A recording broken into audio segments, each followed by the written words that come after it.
अस्सलाम वालेकुम। कैसे हैं आप सब? उम्मीद है कि सब खैरियत से होंगे और सर्दियों का अच्छा मौसम एंजॉय कर रहे होंगे। आज की इस वीडियो में मैं आपके साथ किचन से मुतल्लिक कुछ टिप्स शेयर करूंगी। वीडियो को गुजारिश है कि एंड तक लाजमी देखिएगा, क्योंकि बहुत सी टिप्स हैं जो इंशाल्लाह ताला आपके इस मौसम में काम आने वाली हैं। मछली और गोश्त से मुतल्लिक बहुत सी टिप्स हैं। अगर आपके किचन से किसी भी किस्म की बदबू आए तो इसको दूर करने के लिए थोड़ी सी पिसी हुई लौंग या दालचीनी को चूल्हे पर रखकर जलाएं। बदबू आना बंद हो जाएगी। कच्चा प्याज खाने की वजह से अगर मुंह से बदबू आने लगे तो थोड़ा सा नींबू का रस चूस लें, बू आना बंद हो जाएगी। मछली की बदबू को दूर करने के लिए इस पर थोड़ा सा पिसा हुआ लहसुन लगाकर 10 मिनट के लिए छोड़ दें और फिर नमक लगाकर धो लें। मछली में से आने वाली स्मेल का ख़ात्मा हो जाएगा। सालन बहुत ही मज़े का, या अगर आप फ्राई कर रहे हैं तो बहुत ही मज़े की बनेगी। अगर आप मछली को फ्रिज में रखना चाहते हैं और मछली की बदबू को फ्रिज में रखी दूसरी चीज़ों से बचाना चाहते हैं तो मछली के ऊपर थोड़ी सी कॉफ़ी छिड़क कर इसे ढाँप कर रख दें। गोश्त को गलाने के लिए कच्चा पपीता तो बहुत सालों से इस्तेमाल होता आ रहा है।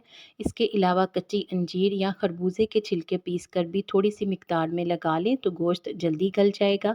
बर्तनों में जमी हुई चिकनाई को ख़त्म करने के लिए थोड़ी सी मिकदार में सिरके को पानी में हल करके बर्तनों के ऊपर लगाकर छोड़ दें।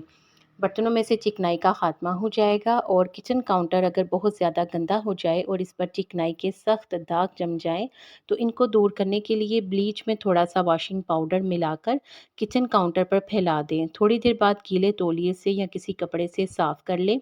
माइक्रोवेव ओवन की सफाई करने के लिए मीठे सोडे को थोड़े से पानी में हल करके स्प्रे करें और फिर किसी नरम और साफ़ कपड़े से साफ़ कर लें। तो आपका माइक्रोवेव ओवन बिल्कुल साफ़ हो जाएगा। इसके अलावा नींबू के छिलकों का भी एक तरीका है जो मैं इससे पहले आपसे शेयर कर चुकी हूँ। खाना खाने के बाद थोड़ी सी अजवाइन पानी के साथ, थोड़े से पानी के साथ खा लें तो मोटापा दूर हो जाता है। कमज़ोर लोगों को अगर रोज़ाना 10 दाने इंजीर के खिलाए जाएं तो इनका दुबलापन ख़त्म हो जाता है।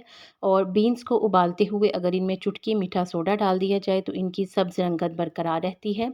पपीता सीने के बलगम को ख़त्म करता है, पेट के दर्द को दूर करता है और निज़ाम हज़म के लिए मुफीद है। अगर आपको मैदे की तकलीफ़ है तो रोज़ाना निहारमू एक काश पपीते की खा लें। चंद दिन फ्रीज़ किए हुए गोश्त को जब पिघलाया जाता है तो वो फुसफुसा और बेजायका सा हो जाता है। इससे बचने के लिए गोश्त को फ्रीज़र से निकाल कर इसे आधी प्याली दूध डालकर 10 मिनट के लिए रख दें। तो इस दौरान वो ना सिर्फ खुल जाएगा और इसका जायका भी पहले जैसा लजीज हो जाएगा। गोश्त को इस तरह गलाना भी आसान होगा और इस्तेमाल करने पर बिल्कुल ताज़ा गोश्त का मज़ा आएगा। आप भी इस टिप को ज़रूर ट्राई करके देखिएगा और मुझे कमेंट में ज़रूर बताइएगा कि आपको इसका क्या फ़ीडबैक मिला। उम्मीद है कि आप इन टिप्स से ज़रूर फ़ायदा उठा रहे होंगे। रोस्ट किए हुए गोश्त को महफूज रखने के लिए मोटे सूती कपड़े को गीला करके गोश्त को लपेट कर फ्रिज में रख दें। रोस्ट कई दिनों तक महफूज रहेगा। गोश्त को उम्दा तरीके से रोस्ट करने के लिए इस पर थोड़ा सा ज़ैतून का तेल लगाकर रख दें, तो इससे इसका जायका बहुत ही मज़े का होगा। अगर सालन में से मुर्गी की बू को ख़त्म करना हो तो पकाने से थोड़ी देर पहले मुर्गी को थोड़े से पानी में आधा चम्मच मीठा सोडा मिलाकर भिगो कर रख दें, तो मुर्गी की स्मेल जो है वो सालन में से नहीं आएगी।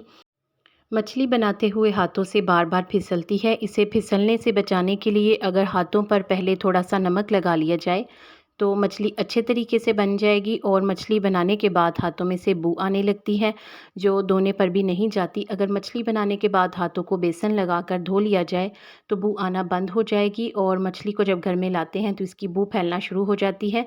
मछली को अगर थोड़ा सा सरसों का तेल और आटा लगा कर रख दें तो इसकी स्मेल नहीं आएगी। उम्मीद है कि आपको ये टिप्स अच्छी लगी होंगी। अच्छी लगी है तो इस वीडियो को लाइक कर दें। मज़ीद अच्छी टिप्स के लिए चैनल को सब्सक्राइब कर दें। जज़ाकल्लाह।